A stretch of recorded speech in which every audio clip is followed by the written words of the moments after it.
રાજ્યમાં શૈક્ષણિક કેલેન્ડરમાં ગત તારીખ 5 મે 2025થી આગામી તારીખ 8 જૂન 2025 સુધી 35 દિવસના ઉનાળા વેકેશનનો પ્રારંભ થયો હતો। વેકેશન દરમિયાન બાળકોની આખો દિવસની ચીચિયારીઓથી ઘર કે મહોલ્લાની ગલીઓ ગુંજી ઉઠ્યા હતા। મોબાઈલ ગેમ્સ, ટીવી ગેમ્સના વર્તમાન યુગમાં ઉનાળુ વેકેશન દરમિયાન બાળકોના હાથમાં મોબાઈલ જેવા ડિજિટલ સ્વાભાવિકપણે જોવા મળે છે। બહુ તો સાંજે ગલી ક્રિકેટ રમે, એમાંય હમણાં IPL ક્રિકેટ મેચનું રોજ પ્રસારણ થાય એટલે બાળકો ટીવી સામે જ રચ્યા પચ્યા જોવા મળે। પરંતુ માનસિક અને શારીરિક કવાયતના ભાગરૂપે નિર્દોષ અને પ્રફુલ્લતા આપે તેવી દેશી રમતો પરત્વે નવી પેઢીના બાળકોને વાળવાના પ્રયત્નો આદરવાની પહેલવાલી વર્ગે કરવી જરૂરી લાગી હતી। પરંપરાગત અને દેશી રમતો અંત તરફ હોય તેમ લાગી રહ્યું છે, કેમ કે લોકોની ભૌતિક સુવિધા વધવાથી તેઓ પોતાના બાળકોને ઇન્ડોર ગેમ રમે તેવી સગવડ કરી હોવાથી બાળકો હવે બંધ બારણાની વિડીયો ગેમ, મોબાઈલ ગેમ રમે છે। આઉટડોર રમતો હોવા છતાં બંધ બારણામાં માઉસની ક્લિકથી અને આંગળીના ટચથી રમાતી રમતો વધુ લોકપ્રિય બની રહી છે, જેથી દેશી રમતોનો સૂરજ અસ્તાંચળે જોવા મળી રહ્યો છે। વિસરાતી જતી દેશી અને બાળ રમતોને પુનઃજીવિત કરવાની નિષ્ઠાપૂર્વક આયામો કરવા જોઈએ। આ ફરજ શાળાના સંચાલકો પણ ચૂકતા આવ્યા છે।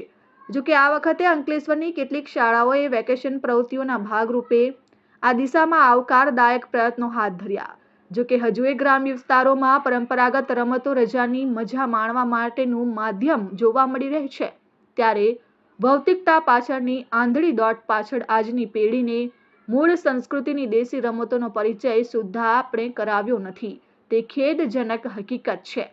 જો કે કેટલીક સંસ્થાઓ દેશી રમતોત્સવનું ખાસ આયોજન કરતી રહે છે। ખરેખર તો સરકારે રમતગમત ક્ષેત્રે દેશી રમતોને પ્રાધાન્ય આપવું જોઈએ। ખેલ મહાકુંભમાં દેશી રમતો સામેલ કરવી જોઈએ।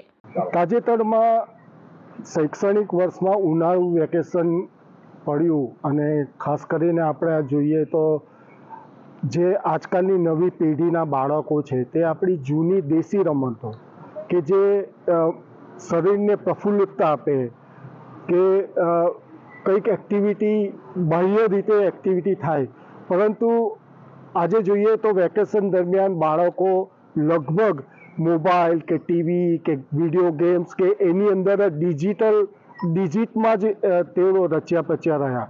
અને ખરેખર તો જે દેશી રમતો જે કે લંગડી છે, ખોખો છે કે ગિલ્લી દંડા છે, એવી જે રમતો હતી, દેશી રમતો આપણી, એ રમતો સાવ વિસરાતી જતી જોવા મળી રહી છે।